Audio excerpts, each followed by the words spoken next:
Okay, so on Friday, we talked about creating new composite functions, right? If you're given one function, another function, it gives you a composition to follow. You're substituting in, identifying what type of function, and identifying the domain, right? Now, we are continuing with that, except there are two functions that have special restrictions on them, right? And these two functions are the square root and the rational function, okay? So when you look right here, this is a square root function. We all agree? What cannot go underneath the square root?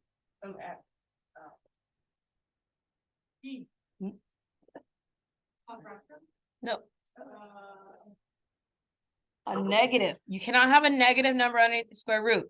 So that means that's because, so therefore the domain of a square root function is that x has to be greater than or equal to 0.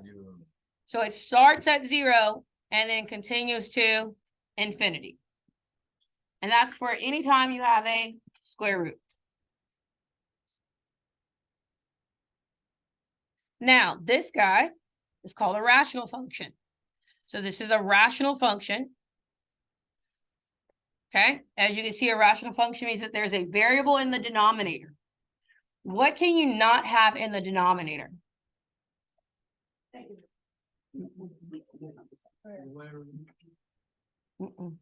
Is that an E? 0. Your denominator cannot equal 0, right? An A, rational. Your denominator cannot equal 0. So the domain of a rational is that x cannot equal 0. Okay, so it can be all other numbers but 0. Does that make sense? Yeah. Okay, so I can be anything else but 0, and we're still good to go. Okay, its domain, if you're going to write it in formal notation, is written a little different. It would be written as from negative infinity to 0, union 0 to positive infinity. What this tells me is that there's a break at 0. It's not connected because it stops at 0, and then the function continues. Union. Yeah, it's just a capital U for the most part with no tail. So it's a U with no tail. So don't put a tail on it. Like you know how like people when you're in elementary, they teach you to put a little tail On like a lowercase U. I don't know, but still, some people write theirs with U's and it looks weird, but don't do that. Oh, yeah. Oh, do Yeah. the tail? No, see? On their tail to you. Mm-hmm. Okay, do slow together, ain't that? Yeah, no, people, some people put them on their capital U. We haven't did anything. We've just written notes. We've just written notes. We've learned knowledge. I don't understand anything. We've done nothing at all except write. I haven't asked you to do anything. I haven't asked you to come to conclusion or calculate. So y'all are very quick to use. I can't. And we haven't did anything. I still don't understand. You haven't explained anything though, right? I just explained what these functions were. Oh, no. Okay. I don't know where y'all were just now, but all I've done is explain what the functions are. Shh. We haven't did anything else. I've just said, this is our square root function. The domain of the square root is x has to be greater than or equal to 0 because you can't have a negative underneath the square root, right? That's because a negative times a negative is going to always make a positive. So I can't take the square root of a negative because it'll never happen, right? That's all I've said. That's it. Then rational. We said a rational because you have a variable in the denominator. And therefore, because you have something in the denominator, your denominator cannot equal 0. That's it. These are things that you should already know. I have not said anything else. Okay. The domain here is x cannot equal 0. That's because I can equal anything else, but I can't equal 0 because 0 is not allowed in the denominator. That's all we've done. It's just defining the two functions that are not going to always be from negative infinity to positive infinity. Does that make sense? Because linears and quadratic, they go on forever from the left to the right, correct? Do all functions go on forever from left to right? No, they do not. So these are examples of functions that do not go on forever left to right. Okay? All right, so when you're working with them, now we're gonna actually find their composition.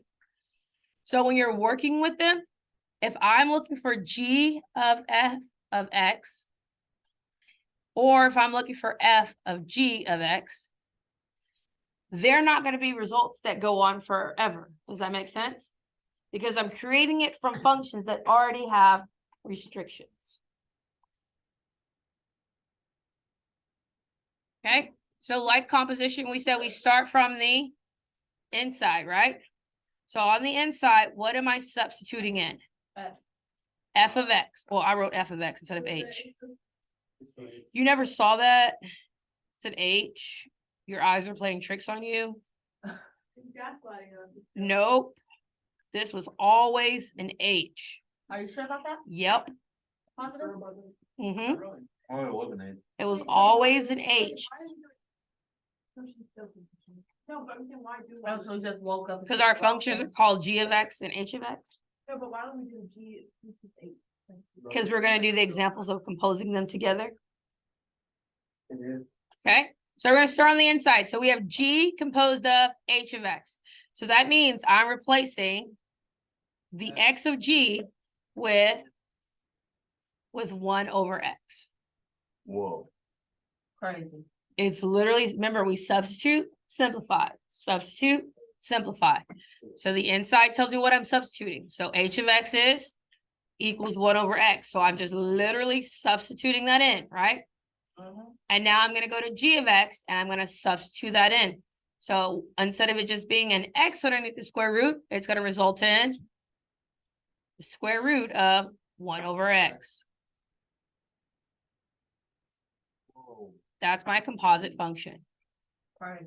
Okay, so we've created this and I want you to see them in parts and maybe make that click for you, okay? So if I go to y equals and I graph the square root of X, it looks like this. So notice how it starts at 0 and continues to infinity. That's because I can't use any of the negative values. Does that make sense? Okay, now if I graph 1 over X, so I'm going to graph 1 divided by X, I hit graph, and notice how it does everything to avoid going to 0. Do you see that? It does everything to avoid going to 0. Like a little hook. Exactly. So it never touches 0. It went you, and then it went you. I'm not going to touch you because I cannot equal you. Does that make sense? Okay. That's what your domain is telling you. How is the function going to behave? Okay. Now we combine them, right? And when we combine them, we created 1 divided by X. So this right here, we're going to look and see how does the graph behave. Notice here, it cannot go to the negative. So what used to be negative over here is completely gone. And all it does is it starts at 0, but it cannot equal 0 because it can't be in the denominator. Does that make sense? Yeah. So if I looked at the table, notice how at 0 it says error, error. That's because it cannot equal 0. So I created a radical function with the domain of, so we have a radical function, and the domain here, again, is X cannot equal 0, but also X can't equal negatives, right? Yeah. So I'm just saying it goes from 0 to infinity. So it's just everything above. Everything above 0. Yeah. Yeah. I can't go below 0 because if you look at the table, if I go below 0, what happens? Error, error, error. Crazy. That's because you can't have what underneath the square root? You can't have a negative underneath the square root, and you can't have a 0 in the denominator. I can't even talk. And so those things are going to balance each other out. We'll cancel each other out. All right. Okay, so now we're going to do this time, but this time we're composing it with H of G of X. So this time I'm taking G of X and plugging it into H of X. Okay. Let me move this guy. All right, so it becomes h composed of the square root of x. And the square root of x is now going to go into h. Told you it was an h all along. Yeah, she did, I heard her. I told you. So now we have 1 over the square root of x, Whoa, that's actually insane. okay? Oh, that's not that bad. How do you think that's gonna behave? Crazy. Do you think, We have the same? okay, so let's see what that looks like. So we have 1 divided by the square root of x. I'm gonna hit graph. And they're very similar behavior. Do we see that? Yeah. So therefore- Everything above the zero. It does, you're just not zoomed in.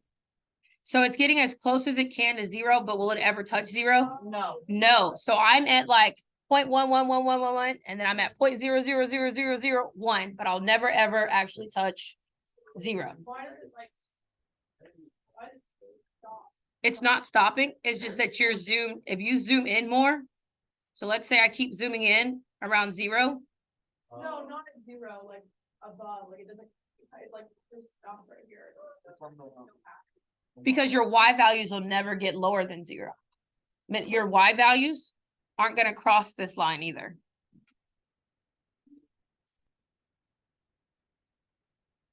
So if you look at your y values,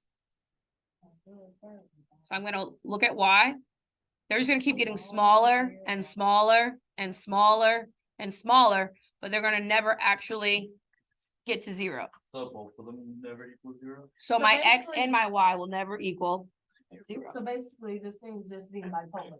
No, it's being rational and irrational at the same time. Bipolar. Is that what that is? No, bipolar. I think there's a little more than that. Okay, all right, so we now have a rational function. Because our variable's in the denominator, right? So we have a rational. And we notice that it has the same domain. That x cannot equal 0 and x has to be positive. So again, it goes from 0 to infinity. I just Okay, put domain. We will go deeper into rationals and radicals as the year progresses, but this is kind of like your foot in the door of seeing rationals and radicals and how they affect our functions and their restrictions. Okay? All right. I understood it, Mr.